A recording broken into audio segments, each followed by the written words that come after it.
أنا عارف اللحظة دي كويس، اللحظة اللي بتيجي الساعة 2 بالليل لما الدوشة بتختفي فجأة والبيت كله يسكت أخيرا. الولاد ناموا بعد يوم طويل، يوم حسيتي فيه إنك هتتجنني، يوم كله فرهضة وزعيق وخناق. شريط اليوم كله بيعيد نفسه في ودنك، في دماغك، في حسك، صريخ وتنطيط فوق العفش وخناق على المذاكرة اللي بتخلص. طول اليوم ريقك نشف، صوتك اتنبح، وحاسة انك بتكلمي نفسك من كتر ما عدتي وزدتي وقلتي بس يا ولد كفاية، يا ابني اقعد بقى دوختني، يا بنتي سيب اختك بقى سيبيها في حالها، يا حبيبي ركز بقى في الكتاب، الله يهديك، انتوا ليه ما بتسمعوش الكلام؟ كفاية بقى زهقتوني، ذاكروا ركزوا بلاش حركة كفاية. ودلوقتي انت قاعدة لوحدك في اوضتك او في الصالة في الضلمة، جسمك متكسر من كتر الجري وراهم طول اليوم، أعصابك تعبت، جبتي آخرك، والنور الوحيد اللي في الأوضة هو نور الموبايل اللي في إيدك، والشريط يبدأ يعيد نفسه من أول وجديد، زعيق، مناهدة، معارضة، كل حاجة. وتخشي على جوجل أو شات جي بي تي أو أي AI تكتبي بإيد يمكن بتترعش من القلق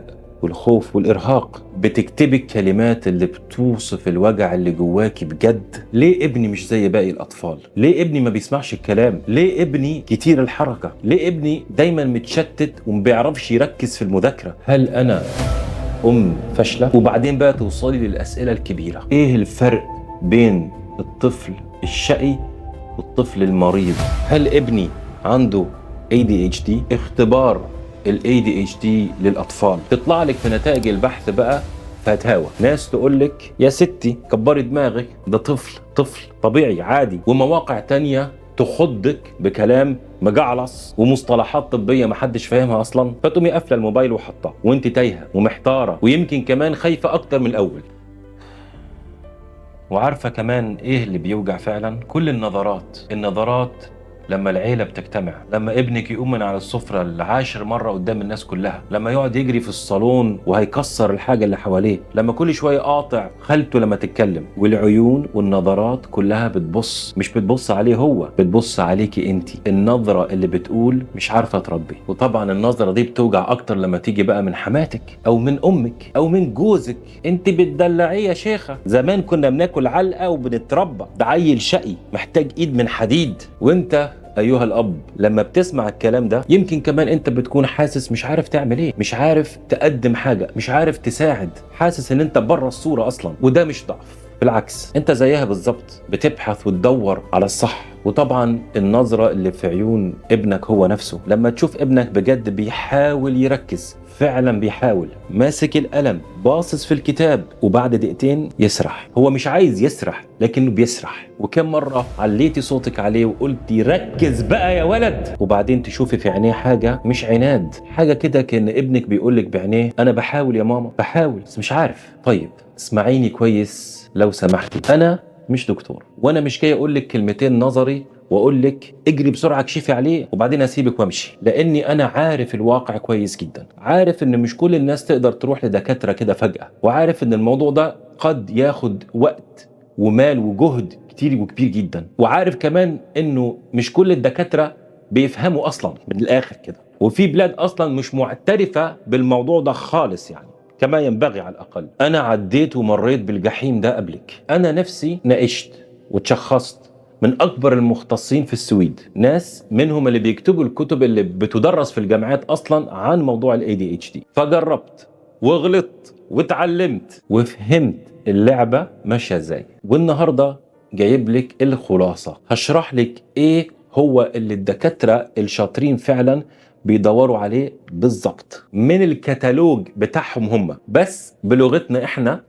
البسيطة، كلام تقدري تطبقيه وانت قاعدة في بيتك، عشان لما تخلصي الفيديو ده مش هتبقي مجرد شكة، لا هتبقي عارفة، بس عارفة بوعي ان شاء الله. وعشان انا عارف انك مش فايقة تكتبي ورايا كل حاجة هقولها في الفيديو، وعشان ما تضيعيش مني في التفاصيل اللي هنتكلم فيها، انا جهزت لك هدية هتفرحك جدا، لخصت لك كل اللي هقوله في الفيديو ده وتقدري تطبعيها كده كتشيك ليست في ورقه واحده بسيطه، وكمان تاخديها معاك للدكتور بعدين تتكلمي معاه بثقه، وهقول لك ازاي تنزليها في اخر الفيديو ان شاء الله، بدون طبعا يعني ببلاش يعني. المهم دلوقتي ركزي معايا وسيبك من الورقه والقلم، ويلا بينا ندخل في الموضوع.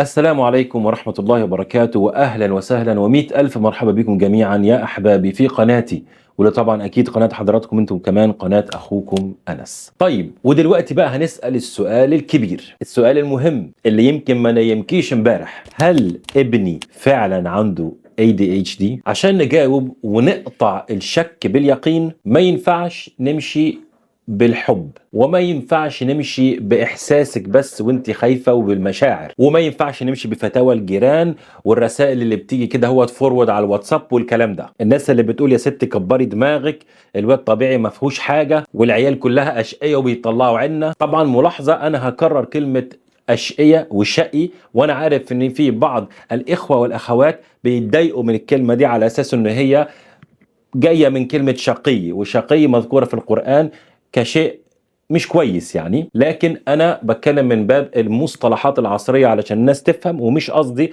انه اشقيه بمعنى الشقاء في جهنم يعني. فخلينا بس ايه على نفس الخط كده علشان ما نقعدش نتخانق في الكومنتات مع بعض يعني، الله يكرمكم جميعا. فما ينفعش بقى نمشي بكلام الجيران، ولا حتى على فكره كلام المدرسين او المدرسه، كل ده مش كفايه لوحده.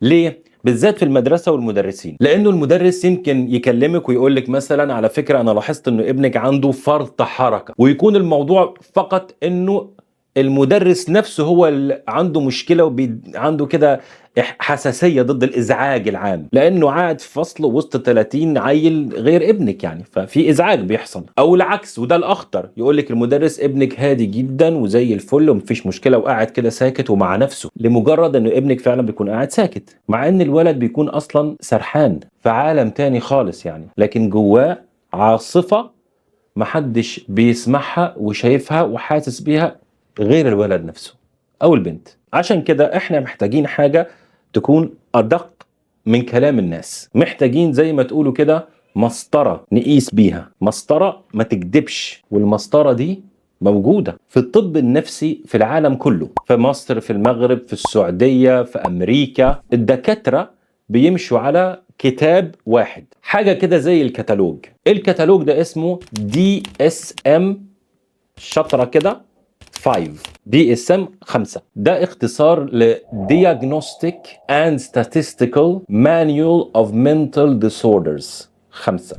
5 ده الرقم، انه كان في واحد وانت يعني الكتاب نفسه الكتالوج نفسه بيعملوا ليه ابديت يعني. ما يهمكيش ده اختصار ايه او اسمه المعقد ده ايه والكلام ده كله، سيبك من الكلام ده خالص. ببساطة كده ده دستور الطب النفسي. انا ليه بقول لك الكلام ده؟ علشان هتسمعي ناس كتير هيقولوا يا عم دي اختراعات خواجات وحاجات كده بس عشان يبيعوا ادوية.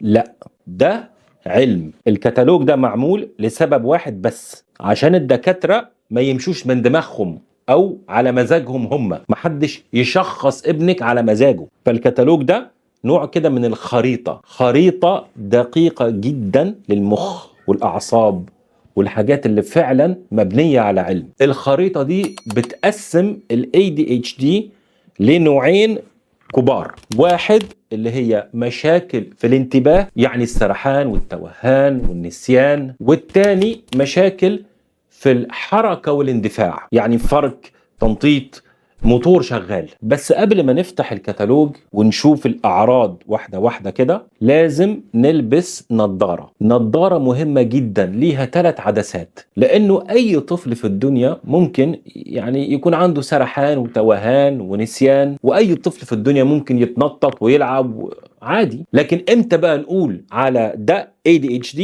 او ده مش ADHD؟ فعشان نجاوب لازم نعدي السلوك ده على 3 فلاتر، وما ينفعش نستغنى عن واحد منهم. فربنا يكرمكم بقى جميعا، ركزوا معايا بقى في الامثله اللي هضربها دلوقتي دي واتكلم عنها عشان تشوفي ابنك فيها ولا لا. الفلتر الاول وده عن التكرار، اللي بيسموه frequency، التكرار. السؤال هنا مش بيعمل كده ولا لا، السؤال هو بيعمل كده قد ايه. هل بيحصل مره كل فين وفين لما يكون مثلا مهايبر كده من السكر، ولا ده سيستم حياه عند الطفل؟ التكرار ده اول فلتر. يعني بص ليومك كده، الصبح حرب عشان يصحى ويلبس ويجهز، الظهر المدرسه بتشتكي الواد مش عايز يقعد على بعضه يا حاجه، العصر خناقه عشان يقعد على الكتاب 5 دقايق على بعضهم، بالليل مش عايز ينام وجسمه كله بيفرك كده وبيتحرك. لو الموضوع ده بيحصل في البيت وفي المدرسه وعند تيتا وعند خالته وعند اصحابه وفي النادي، يبقى ده مش مزاج الطفل، يعني ده اسمه نمط حياه مسيطر على حياه الطفل نفسه. طيب عرفنا دلوقتي انه بيتكرر كويس، بس التكرار لوحده مش كفايه، لازم نسال سؤال تاني اللي هو بقى الفلتر التاني، العدسه التانيه، قد ايه يعني الشده، الانتنسيتي، الكثافه. فالسؤال هنا هيبقى هل شقاوته زي باقي العيال في سنه، ولا انت حاسه كده كأم ان في موتور زياده عن كل العيال التانيه اللي في سنه في داخله جواه، هو جوه طفلك يعني. خلينا الاول نشوف الموضوع ده في الحركه نفسها. هل هو الطفل بيمشي مشي عادي كده، ولا لازم يجري ويتنطط ويقوم ويقف في كل حاجه؟ حتى لو انتوا في سوبر ماركت بس هتجيبوا حاجه بسيطه وتخرجوا تلاقيه في كل مكان كده وبيتحرك وعايز يروح لكل حته. هل يعرف يقعد يتفرج على فيلم كرتون كامل من غير ما يتحرك خالص كده ويركز في الفيلم، ولا بيقوم ويلف حوالين اخواته والكنبه 50 مره؟ هل بيكسر اللعب من باب الاندفاع والعنف؟ هل لسانه ما بيبطلش كلام، راديو شغال كده 24 ساعه ما بيعرفش يسكت؟ ده بالنسبه للحركه. طيب وفي السرحان، هل لما بتنادي عليه بيرد عليك على طول، ولا بتحس كده ان ابنك دايما فصل شحن خلاص مفيش، يعني كأن عينيه مفتوحه لكن هو في عالم تاني؟ يعني هل بتضطر تروحي لحد عنده وتهز كتفه كده عشان يسمعك؟ هل المدرسين بيقولوا الجمله دي اللي دايما معروفه عن اطفال الاي دي اتش دي، هو ذكي جدا بس دايما كده باصص في السقف ومش مع نفسه، او بيركز وبيتحرك على طول؟ انتوا فاهمين قصدي؟ في جمله مشهوره كانت بتتقال لي انا وانا صغير بصراحه، او عني يعني، ابويا وامي يجي دايما المدرسين بيشتكوا ان انت ما شاء الله ذكي قوي لكن للاسف الشديد دايما سرحان او دايما بتتحرك مش قاعد على بعضك. فالعدسه دي او الفلتر ده اللي هو الشده او الكثافه، ايه هو بقى معناه؟ يعني انه السلوك ده معطل الطفل، معطل حياه الطفل، موقف حاله في المدرسه والدراسه، مبوظ علاقته باصحابه وزمايله، ومخلي البيت كله في حاله طوارئ كده كل يوم. كويس، عرفنا بقى انه الفلتر الاول اللي هو التكرار الفريكونسي، والفلتر الثاني اللي هو الشده والكثافه اللي احنا اتكلمنا عنها لسه حالا. فاضل بقى الفلتر الثالث، وسؤال محدد، وده اهم سؤال عشان ما نظلمش العيال والاطفال. الفلتر الثالث هو المواضيع دي بقالها قد ايه، اللي هي الفترة، المدة، يعني اللي بيسموها بالانجليزي duration. اسألي نفسك بقى الموضوع ده بدأ امتى؟ هل بقاله مثلا اسبوع او اسبوعين بس؟ هل في مثلا بيبي جديد في البيت فالولد متوتر وغيران بسبب البيبي الجديد؟ هل بابا وماما بيتخانقوا كتير مثلا الفترة الأخيرة فالولد متوتر شويه بسبب الموضوع ده؟ هل نقلنا مثلا لبيت جديد او مدرسه جديده؟ لو في سبب جد جديد في حياتكم يبقى ده رد فعل طبيعي من الاطفال ومش ADHD. لكن لو انت شايفه الاعراض دي مستمره وبقالها اكتر من 6 شهور على الاقل قبل سن 12 سنه، بتكلم دلوقتي عن العمر قبل سن 12 سنه، كان الأطفال طبعا، ومهما تهددي ومهما تعاقبي ومهما تزعقي ومهما الظروف في الحياة اتغيرت والسلوك زي ما هو، يبقى هنا حاجة تانية. هنا قد يكون الطفل ده عنده ADHD. وفي حاجة مهمة هنا كمان لازم أنبه حضراتكم إليها، وهو موضوع ال 12 سنة اللي لسه قايل دلوقتي قبل 12 سنة، لأنه أعراض ال ADHD تبدأ من الطفولة. في كبار عندهم ADHD لكن هي بتبدأ من الطفولة وبتمشي معاك حياتك. يعني أنا اتشخصت وأنا كبير، لكن كل الأسئلة عند الطبيب كانت حوالين الطفولة. يعني بدأ إمتى الموضوع ده وقد إيه الكلام اللي أنا قلته دلوقتي ده، لأنه الكلام ده جاي من الكتالوج بتاع الأطباء يعني. فالأعراض بتكون موجودة قبل سن 12 سنة، ده العادي. في حالات نادرة لكن هو ده العادي. يعني لو ابنك مثلا كان مظبوط لحد سن 13 14 سنة وفجأة كده اتغير، يبقى الموضوع غالبا حاجة تانية ومش ADHD. يمكن يكون اللي هي المراهقة الطبيعية عند السن ده والعمر ده، يمكن يكون ضغوط نفسية في حياته وحياة أسرته، البيئة اللي هو فيها، يمكن يكون نوع من التراوما ظهرت فجأة، لأنه ال ADHD ما بيجيش فجأة كده يعني من الآخر. فاهمين قصدي؟ دي نقطة مهمة جدا حبيت انبه عنها. طيب استني بقى دلوقتي وشوفي، عشان انا عارف ان في بعض الناس هيقولوا طب يا انس دلوقتي انت بتقول كلام يعني متناقض، مرة تقول لنا موتور شغال، ومرة تقولي ده سرحان في الفصل وفاصل شحن، ومرة بيتنطط فوق العفش، ومرة بيبص فوق على السقف ومش سامعني. طيب هو ايه بقى؟ يعني نشيط ولا سرحان؟ ده بالظبط اللي بيخلي الناس يحسوا بحيرة، انه كل حاجة في الاي دي اتش دي عكس وعكاسه. بس الحقيقة انه الاتنين صح. ليه؟ لان الاي دي اتش دي مش موتور شغال وبس، ومش سرحان وبس، هو في الاصل عدم التحكم في الاتنين. السر كله في تشبيه واحد ساعدني انا جدا افهم عكس وعكاسه ده. ابنك لو عنده ADHD ومتشخص ADHD، ده معناه ان عنده موتور شغال في دماغه وفي جسده، موتور فيراري اللي هي العربيات الحمراء السريعة قوي دي. الموتور موجود، بس الفرامل بقى للموتور الفظيع ده القوي قوي ده فرامل عجلة، بسكليتة، دراجة بيسموها في بعض البلدان متهيالي. يعني مخ ابنك قوي جدا وسريع جدا زي موتور الفراري كده، بس فرامله ضعيفة، وفي أحيان كتير ضعيفة جدا. فلما الموتور بيشتغل وما يعرفش يفرمل، ده بقى اللي بيطلع في صورة فرك وتنطيط وحركة. ولما الأفكار عنده بتجري وما بيعرفش يفرملها عشان يركز، ده اللي بيطلع في صورة السرحان، وان هو في عالم تاني فاصل شحن. فالاتنين دول وش لعملة واحدة. وخليني اقول لك حاجة، علماء ال ADHD عملوا بحث على مخ الاطفال اللي عندهم ADHD، ولقوا انه المنطقة الامامية هنا البريفرونتال كورتكس اللي هي مسؤولة، الجبهة الامامية اللي مسؤولة عن الفرامل، بتتأخر في النمو 3 سنين أو أكتر عند الأطفال اللي عندهم ADHD عن الأطفال العاديين، يعني العاديين. فثلاث سنين، 3 سنين أو أكتر. يعني ابنك اللي عنده 10 سنين الفرملة اللي عنده بتاعت واحد طفل عنده 7 سنين أو 6 سنين أو كده يعني. فلما أنت تقولي له ركز يا ولد ومش بيركز، ده مش عشان هو عنيد، مش عشان هو قليل الأدب، ده عشان الفرامل بتاعته لسه بتنمو. وده علم مش رأي. وهنا ممكن حضرتك تقولي حاجة، وده سؤال بيتعاد كتير، أكتر سؤال بيتعاد وبيتكرر وبيتسأل، وهو بس يا أنس ابني بيركز عادي، روح بس شوفه لما يقعد على البلاي ستيشن بيقعد بالثلاث ساعات مركز وما بيتحركش، فازاي ده بقى عنده ADHD؟ ده سؤال ذكي وصح فعلا انك تسالي السؤال ده، وانا سعيد جدا بيه كمان. بس خليني بس يعني ايه اقول لحضرتك حاجه بسيطه جدا وهيوضح ليه احنا كده اللي عندنا ADHD. ال ADHD يا جماعه الخير مش قله تركيز، ال ADHD هو عدم تحكم في التركيز نفسه. يعني ايه الكلام ده؟ تخيلي كده انه في دماغ ابنك في ريموت كنترول، الريموت ده بيتحكم في التركيز في دماغه، بيوجه كده التركيز يروح فين. الطفل العادي الريموت بيكون في ايديه، يعني عايز يركز على المذاكرة بيوجه الريموت للمذاكرة، يوجه التركيز للمذاكرة. عايز يركز على لعب او اللعبة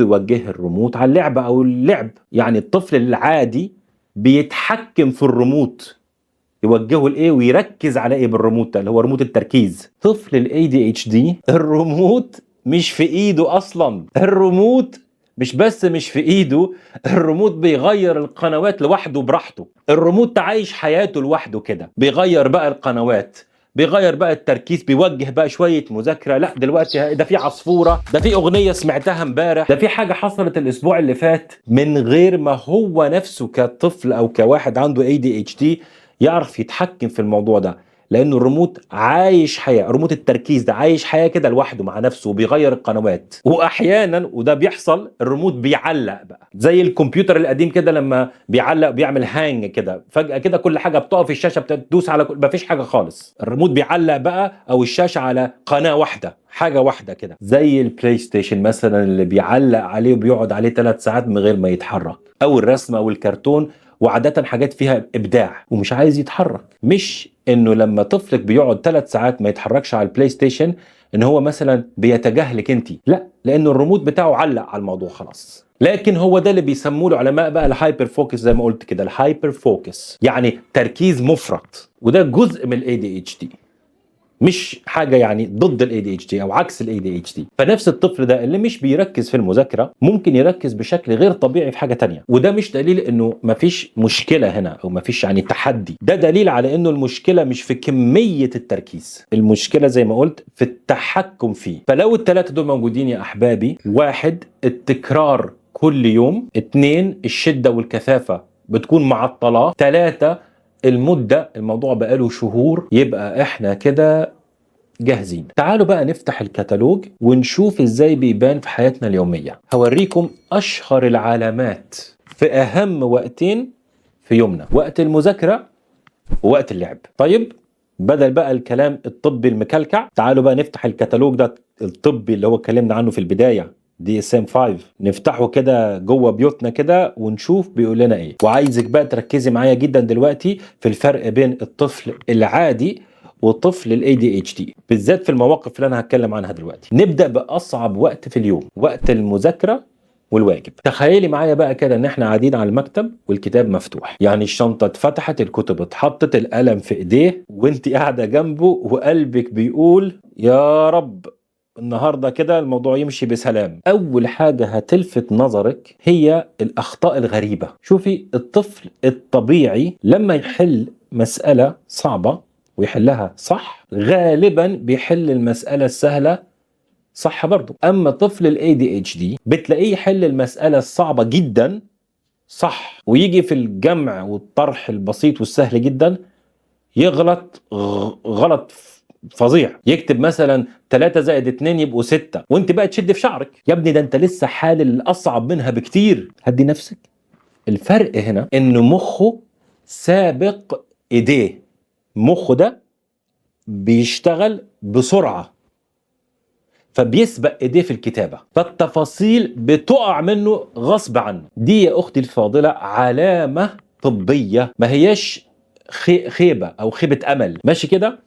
في المذاكرة بقى تاني حاجة هتلاحظيها برضو التركيز. الطفل الطبيعي ممكن يزهق عادي يعني، بس بيقدر يغصب على نفسه ويقعد مثلا ال10 دقايق ويكمل المذاكرة ويركز فيهم عشان يخلص ويخلص. لكن طفل الاي دي اتش دي ما عندوش الفلتر ده، بيقعد 5 دقايق بالظبط وعينيه بقى تبدأ تلف. الدبانة رايحتها هناك دي بتسحبه كده، في دبانة، صوت العربيات اللي بره بتشتته، خيط في السجادة كده بيسرح فيه. ده مش بيتدلع، هو فعلا مش بيكون سامعك اصلا، هو سامع لكن سرحان في كل حاجة في نفس الوقت. تخيلي كده انك انت قاعدة وبتحاولي تتفرجي على فيلم، وكل شوية حد يغير القناة من غير ارادتك انت، من غير ما تقدري انت تمنعيه. ده بقى اللي بيحصل في دماغ الطفل او دماغ الاي دي اتش دي، انه القناة بتتغير من غير ارادته، من غير ما يقدر يمنع، كل ثانية، كل لحظة، كل فصل، كل مذاكرة على طول. فما ينفعش نلومه هو. الحاجة الثالثة بقى في موضوع المذاكرة ده، ودي حاجة بصراحة بتوجع القلب،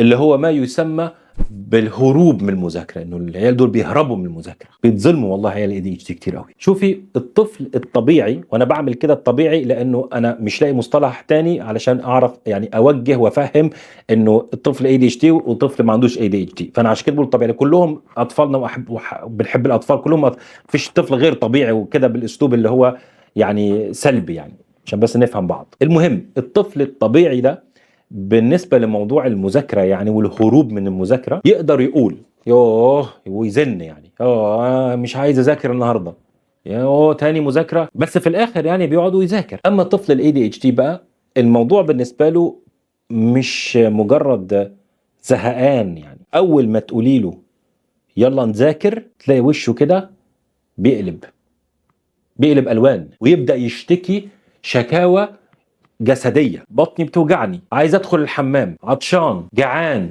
لانه التركيز في حاجة بالنسبة له مملة بيسبب لمخه ألم حقيقي. فهموا النقطة دي كويس جدا عشان ما نظلمش العيال. ألم حقيقي زي ما بيتشك شوكة، بيحس بالألم ده جسديا، بيتعب جسديا. فهو ما بيهربش من المذاكرة، هو بيهرب من الألم اللي هو حاسس بيه بأي حجة بقى. ليه؟ عشان يحمي نفسه المسكين حبيبي. وانت بتبصي له وبتقولي في نفسك كده الواد ده بيستهبل، بيتحجج، كسلان، فاشل. وهو طبعا كطفل بيبص لأمه ويحس ان هي بتحكم عليه وهو مش فاهم ليه. بس الحقيقة هو ولا فاشل ولا كسلان ولا بيستهبل ولا بيتحجج، هو بيتألم، والألم ده حقيقي حتى لو مش باين. الحاجة الرابعة بقى بالنسبة لموضوع المذاكرة، وده نقدر نسميه كده مثلث برمودا. اللي هو ايه بقى اللي بيحصل في مثلث برمودا؟ الحاجات اللي بتختفي وبتضيع دي، اللي هو تضييع الحاجات. يعني الطفل الطبيعي يمكن مرة كده ينسى القلم بتاعه، ومره كده في الشهر او كام شهر مثلا ينسى الجاكيت في المدرسه ولا حاجه زي كده. لكن طفل الاي دي اتش دي النسيان عنده عرض يومي متكرر كتير. الاستيكه، القلم، المسطره، الكتاب، الجاكيت، بينسى على طول. متكرر الموضوع عنده جدا. اللانش باكس، الاكل نفسه، يعني كل يوم كده تلاقي في حاجه ناقصه، حاجه ضايعه، حاجه مش موجوده. الشراب التاني فين، البتاع، كل يوم مهما بقى عاقبتي، مهما زعقتي، مهما عملتي، برضه بينسى كل يوم. لانه دي مشكله في الذاكره العامله، مش اهمال من الطفل. يعني تخيلي كده الذاكره العامله دي عامله زي الترابيزه الصغيره. الطفل الطبيعي عنده ترابيزه عاديه، يحط عليها الكتاب، يحط عليها القلم، يحط عليها كل التعليمات اللي محتاجها عشان يشتغل. طفل الاي دي اتش دي بقى عنده كمان ترابيزه اللي هي الذاكره العامله بتاعته يعني. لكن هل هي عامله زي الترابيزه الصغيره؟ لا، الترابيزه بتاعت الطفل اللي عنده اي دي اتش دي عامله زي كف ايديه كده، حاجه قد كده اهو، قد كده صغيره قوي. اول ما يحط حاجه عليها جديده، الحاجه الثانيه اللي على الموضوع على كفه بتقع على طول، بتقع. مش عشان هو مش مهتم، عشان ما فيش مكان. فهمتوا بقى موضوع الذاكره دي شغاله زي عند اطفال الاي دي اتش دي؟ مفيش مكان لحاجه يفتكرها، خلاص هو بيحط حاجه التانيه بتقع او التالته. وضحت كده؟ طيب نسيب بقى المكتب والمذاكره والواجب دلوقتي، ونشوف بقى وقت اللعب والخروج عند الاطفال اللي عندهم اي دي اتش دي والاطفال الطبيعيه. وهنلاقي هنا حاجه تانيه خالص دلوقتي، او علامات تانية خالص. هنا بقى اول حاجه هتلاحظيها هو الموتور اللي ما بيفصلش. في النادي مثلا الطفل الطبيعي بيجري وبيلعب، ولما يتعب بيجي كده عندك يقعد يشرب حاجة، ياكل حاجة، يرتاح شوية ويروح يلعب تاني. اما الطفل الاي دي اتش دي بقى، اللهم صل على النبي عليه الصلاة والسلام، تحس كده ان في موتور جواه شغال ملهوش زرار ايقاف، اقف ستوب، مفيش. العيال كلها تعبت وهو لسه بيجري، وش احمر وعرقان وبينهى كده كده، وبرضه بيجري وبيلعب، مفيش ستوب عنده. يعني جسمه بيتحرك اكتر من طاقته. وضحت؟ دي علامة. العلامة التانية في موضوع اللعب وكده، الفرق لما يقعد. يعني مثلا لو رحنا عند الحلاق وانا عارف طبعا ان في امهات واباء كتير بيسمعوني دلوقتي وشايفين قدامهم لما بيروحوا عند الحلاق ايه اللي بيحصل مع اطفالنا واحبابنا اللي عندهم اي دي اتش دي، او لدكتور السنان مثلا او طبيب الاسنان، او مثلا عشان نكشف موضوع النضاره وكده. يعني ايه اللي بيحصل بقى؟ او حتى على فكره لو قعدنا في الفصل مثلا، اي حاجه فيها جلوس وقعود، الطفل الطبيعي بيقدر يقعد هادي شويه لحد ما الموقف ده يعني يخلص يعني. اما طفل الاي دي اتش دي، وخدوا بالكم ان انا العيله هنا كلها اي دي اتش دي وانا عندي 6 اطفال يعني، فهنا مش بس ان انا يعني عندي خبره شخصيه في الموضوع، انا عايش الموضوع ده 24 ساعه الحمد لله. القعده بالنسبه للاطفال اللي عندهم اي دي اتش دي عباره عن عذاب جهنم يعني، والعياذ بالله. تلاقي بقى ايده بتلعب في كل حاجه، ورجله عماله كده، عارفين الهزه دي بتتهز كده، مفيش مكنه شغاله. ويغير قعدته 50 مره كده، شويه يحط رجله هنا، شويه يحط رجله فوق راسه كده بقى، كانه بيقول لك انت يا ماما انا جسمي بيوجعني لو بطلت حركه يعني. وانت طبعا قاعده والناس بتتفرج، وانت بقى الكورتيسول الستريس هيشتغل عندك بس احنا بنتعلم اهو، بنفهم ابننا وكده علشان نعرف نتعامل صح. نكمل بقى للعلامه الثالثه اللي هي الحاجه الثالثه يعني في موضوع اللعب وكده والحركه، موضوع الاندفاع.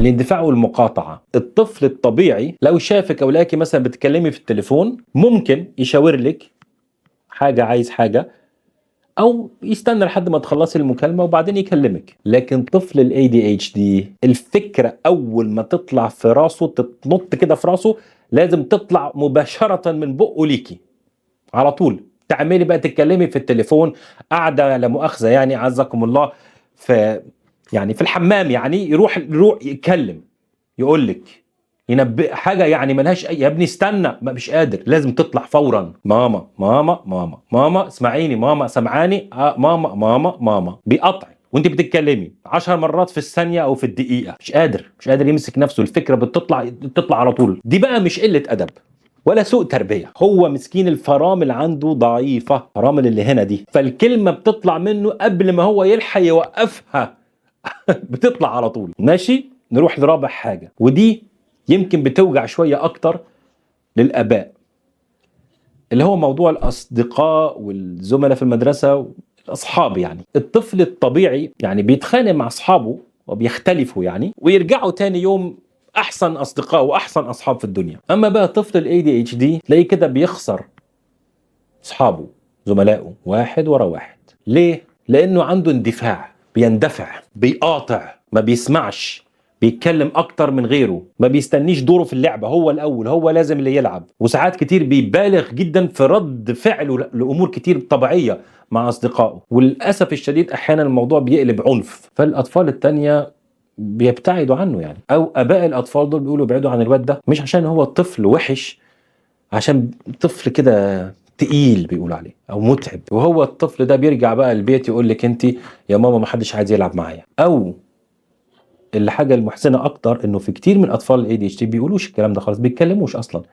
بيكتموا جواهم. لكن انت كأم شايفه ابنك مكسور، ده على فكره مش ان هو ما بيعرفش يعني يعمل صداقات مع ناس والكلام اللي بيتقال ده، لا مش كده خالص. الطفل ده على فكره بيحاول فعلا، طفل الاي دي اتش دي ده، لكن فرمله بتخونه في اللحظات المهمه. فلو بتشوفي بقى العلامات اللي انا قلتها دي في اللعب والحركه والمذاكره والكلام اللي انا قلته كل ده، بتشوفيه فعلا في طفلك بشده وبتكرار، زي ما قلت في العدسات، شده وتكرار ومده طويله، وبتلاحظي فعلا ان في فرق بينه وبين العيال التانية في نفس العمر والسن، يبقى دي اعراض الكتالوج الطبي النفسي اللي اتكلمنا عنه عن الاي دي اتش دي. فدلوقتي بقى عايزك تجمعي كده يعني الصوره كامله عشان نفهم مع بعض ده اي دي اتش دي ولا حاجه تانية. الحاله الاولى، لو ابنك بيعمل الحاجات اللي اتكلمنا عنها دي احيانا، يعني لما يكون تعبان او زهقان او جعان، ده طفل ما عندوش اي دي اتش دي طبيعي، كل الاطفال بتعمل كده. الحاله الثانيه، لو ابنك بيعمل كده بس في المدرسه،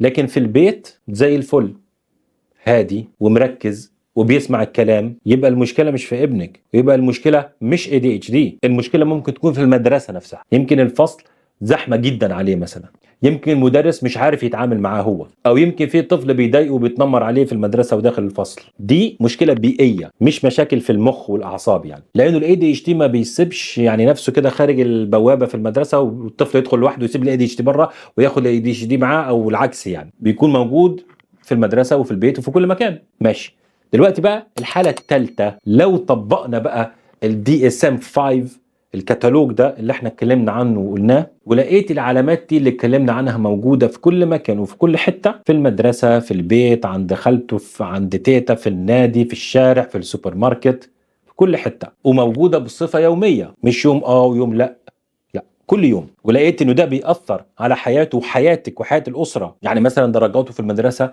نازلة رغم ان هو ذكي جدا، اصحابه ما بيوش يعني حدش عايز يلعب معاه، اخواته مش عايزين يلعبوا معاه، المدرسة بتشتكي كل يوم او كل اسبوع يعني وكده كتير، وانت دايما حاسه ان البيت كده في حالة طوارئ مستمرة وستريس كتير على طول كل يوم. وبالمناسبة لو عندك بنت، عشان انا بتكلم دايما بقول الولد وهو وكده، لكن لو عندك بنت فخدي بالك قوي بقى من اللي هقوله ده دلوقتي، لانه البنات بالذات بيتفوتوا كده. ليه؟ لانه البنت غالبا ما بتقعدش تتنطط على العفش وتقعد تجري كده وحركه كتير وفرط في الحركه وكده، وفي الفصل ساكته كده وما بتسببش مشاكل يعني، هي بتقعد ساكته كده وسرحانه، والمدرسين دايما يقولوا دي مؤدبه جدا بس كسلانه شويه، عندها كسل كده، وبتفضل بقى البنت دي تعاني كده في صمت ومحدش شايفها، لانه الاي دي اتش دي عند معظم البنات مش موتور شغال، هو بيكون اكتر سرحان مستمر. عشان كده معظم البنات الموضوع ده بيخلي معظم البنات يعني بيتشخصوا في وقت متاخر اكتر عن الولاد، ساعات بيتشخصوا في المراهقه، ساعات وهم كبار خالص، وساعات ابدا بصراحه يعني بيتشخصوش خالص، ويفضلوا سبحان الله طول عمرهم حاسين كده ان فيهم حاجه غلط من غير ما يعرفوا ايه هي الحاجه دي. فلو بنتك مؤدبه بس سرحانه كده، ولقيت العلامات اللي قلناها عندها برضو، ما تقوليش بقى لا دي هاديه بس هي ما فيهاش حاجه، خديها برضو للدكتور. والله الاصعب من كل ده يا احبابي لما تسمعيه ونسمع اطفالنا ويقول انا غبي ليه، انا مش كويس، انا عمري ما بفهم، انا عمري ما هعرف. يعني ده طفل عنده 7 سنين 6 سنين 9 سنين 10 11 وحاسس ان هو نفسه غلط، مش ان في هو حاجة غلط، ما بيعرفش هو يفرق. هو شايف نفسه هو كطفل كإنسان صغير غلط وما بيكونش فاهم ليه. وانا هنا لازم اقول حاجة فعلا توصلت اليها بنفسي ومع ولادي، حاجة حقيقية ومهمة جدا عشان كمان انت كأم ضميرك يرتاح. الموضوع ده يا جماعة الخير مش سوء تربية ولا قلة أدب ولا دلع، وطبعا مش انه ده الواد ده محتاج علقة وهيتظبط بعديها، لا، ده اسمه ADHD. ده اضطراب عصبي في المخ حقيقي، إعاقة وظيفية حقيقية. مخه بيشتغل بطريقة مختلفة، الفرامل عنده ضعيفة، وربنا سبحانه وتعالى ما بيكلفش نفس إلا وسعها، لا يكلف الله نفسا إلا وسعها. ابنك بيعمل اللي في وسعه، بس وسعه دلوقتي محدود بحدود نمو دماغه، ومهمتنا احنا مش ان احنا نعاقبه على حاجة هو مش مسيطر عليها ولا في ايديه ولا في وسعه. مهمتنا اننا نفهم ونساعد، والطفل ده بيكون محتاج خطة علاجية متكاملة، علاجية بالنسبة للسلوك، احيانا خطة دوائية، خطة في المعرفة والوعي حسب استشارة طبيب متخصص. طبعا في الدول المتقدمة في موضوع ال ADHD بيكون في فريق عمل متكامل لطفل واحد، بيكون في واحد كده كوتش تدريب سلوكي وتمرين سلوكي بيروح له مرة مرتين في الأسبوع، استشارات شغالة على طول، والطب تاني متخصص في موضوع المخ والأعصاب، وطب تاني في موضوع نفسية الطفل وكده، بيجي مع الاضطراب ده كمان يعني أمراض نفسية، أحيانا بيجي اكتئاب، بيجي إرهاق، قلق، في مشاكل تانية، فريق كامل. بس قبل بقى ما نجري بقى للدكتور، خليني اقول حاجه بس مهمه بسرعه كده. الاعراض اللي احنا قلناها دي، السرحان، النسيان، الحركه، الاندفاع وغيره، ممكن يكون سببها الاي دي اتش دي، لكن برضه لازم نقول ان ممكن يكون سببها حاجات تانية. يعني ايه الكلام ده؟ يعني الاطفال مثلا اللي بيكون عندهم قلق شديد بيبان عليهم ان هم متشتتين، لانه دماغه بتكون مشغوله بالخوف لانه عنده قلق شديد، فده كمان قد يترجم على انه ده متشتت عشان عنده اي دي اتش دي. فاهمين قصدي؟ او طفل مثلا ما بينامش كويس، ودي مشكله موجوده عند الاطفال عندهم اي دي اتش، كمان عندهم مشكله في النوم، كتير منهم 82% من الاطفال اللي عندهم اي دي اتش اللي بيتشخصوا اي دي اتش عندهم مشكله في الميلاتونين والنوم والكلام ده. لكن في اطفال بيناموش كويس بيكونوا كده يعني زي الزومبي كده، بيصحوا الصبح كده زي الزومبي كده، مش عارفين يركزوا خالص يعني، ويتحركوا كتير ويبقوا عندهم كده يعني متعصبين، في عصبيه. الحاجات دي فيها شبه ما بين الاي دي اتش دي وموضوع النوم وكده، فقد يترجم على انه ده اي دي اتش دي، يمكن هو حاجه تانية. في اطفال للاسف الشديد بيتعرضوا صدمات نفسيه، عنف، تنمر شديد، يعني خلافات وخناقات في البيت يعني فوق الطبيعي، او فقدان حد قريب مثلا توفاه الله سبحانه وتعالى، دي بالنسبه للاطفال كتير صدمه نفسيه. فجسم الطفل بيكون دايما في حاله كده تاهب، فيبان عليه ان هو متشتت ومتوتر، فيترجم انه يمكن ده اي دي اتش دي وهو حاجه تانية خالص. عشان كده لازم التشخيص يكون عند متخصص في موضوع الاي دي اتش دي بالذات لو موجود، وفيه يعني مش من الجوجل من الاخر كده، ومش من فيديو على اليوتيوب، وحتى الفيديو ده مش من الفيديو ده كمان، لازم دكتور متخصص. الدكتور المتخصص بينظر ويبص على الصورة كاملة، مش بس الاعراض اللي احنا اتكلمنا عنها، بيبص في موضوع النوم، يبص في موضوع القلق، يبص في التاريخ، في البيئة، بيعمل لقاءات يعني تليفونية أو لقاءات حية مع الأقارب وإخواته وجده وعمته، ويتصل بالناس، في بحث كامل بيتعمل يعني في الموضوع، ويقدر بقى الطبيب المتخصص ده يفصل ويقول لك بالظبط لا ده عنده صدمة نفسية، ده ملوش علاقة بالاي دي اتش دي، لا ده اي دي اتش دي، لا ده كذا، يمكن عنده 3 حاجات مع بعض. أنا لسه مثلا كنت بكلم عن أختي يعني، هي دلوقتي كبيرة لكن وهي صغيرة عرفوا إن مش عندها بس اي دي اتش دي، عندها اي دي اتش دي وعندها مثلا اللي هو نوع من التوحد، جزء منه موجود في الاعراض اللي موجوده عندها، وعندها اسبرجر. انتوا فاهمين قصدي؟ ده ما ينفعش جوجل ولا يوتيوب ولا الكلام ده لازم طبيب متخصص يعرف يفرق ويدي ياخد الصوره المتكامله. انا عارف والله انه الفيديو ده يمكن يعني بيوجع شويه، والكلام ده يمكن يكون خضك، يمكن يعني قلبك وقف لما سمعت الكلمه دي، انه يا نهار ابيض ابني عنده المرض ده والاي دي اتش دي والمشاكل دي. لو شفت ابنك يعني في الكلام اللي انا قلته يعني. وعلى فكره ممكن كمان تكوني دلوقتي حاسه براحه، ارتحتي شويه، في عبء كده اتشال من عن اكتافك وعن ظهرك ودماغك، راحه لانك بعد كل السنين دي او المده الطويله دي فهمتي ايه اللي بيحصل، فهمتي ليه ابنك مش زي باقي العيال، وعرفتي انك انت مش ام فاشله. وخليني اقول لك حاجه، لو ابنك طلع فعلا عنده ADHD ده مش حكم بالاعدام او بالسجن مثلا، ده على فكره مفتاح مميز جدا. قبل كده كنت تايهه شويه، مش فاهمه ايه الغلط هنا، ايه المشكله بالظبط، وتلومي نفسك وتلوميه هو. دلوقتي بقى عندك اسم للموضوع، عندك تفسير للموضوع، عندك خريطة للموضوع. فبدل ابني ده قليل الأدب بقى ابني عنده تحدي معروف وليه حل وحلول. بدل أنا أم فاشلة بقيت دلوقتي أم بتتعلم عشان تساعد ابنها صح. فزي ما قلت، ودي النهاية بقى آخر الفيديو هنا، فركزي معايا، ال ADHD مش نهاية العالم، بالعكس دي بداية الفهم.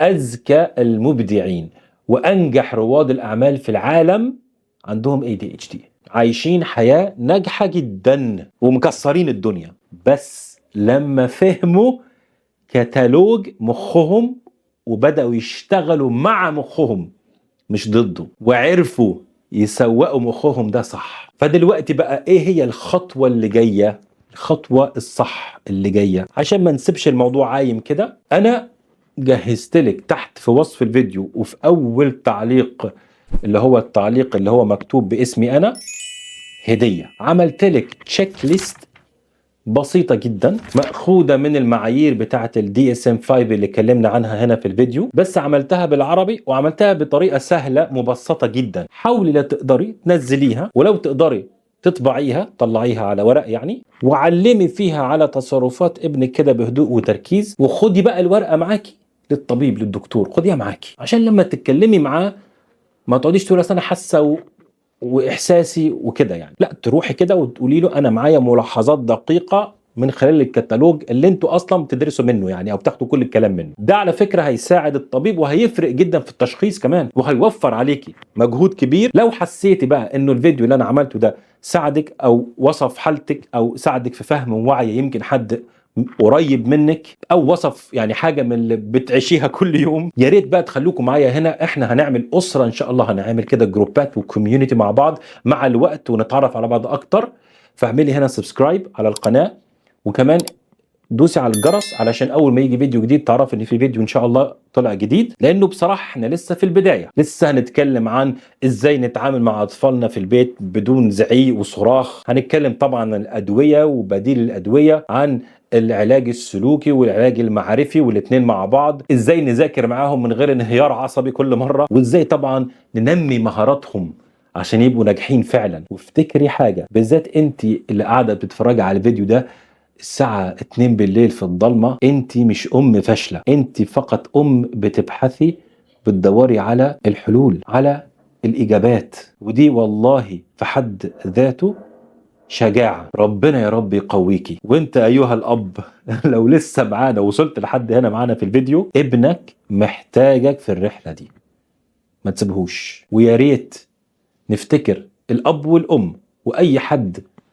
موجود حوالين طفل عنده ADHD، نفتكر الجملة اللي هقولها دي كويس جدا. ابنك مش محتاج يتصلح، ابنك محتاج يتفهم. وانت وانتي انتم مش لوحدكم في الرحلة دي، احنا معاك، احنا معاكي، احنا معاكم. وقل ربي زدني علما. اشوفكم في الفيديو الجاي ان شاء الله. بحبكم في الله. انا اخوكم انس. السلام عليكم ورحمة الله وبركاته.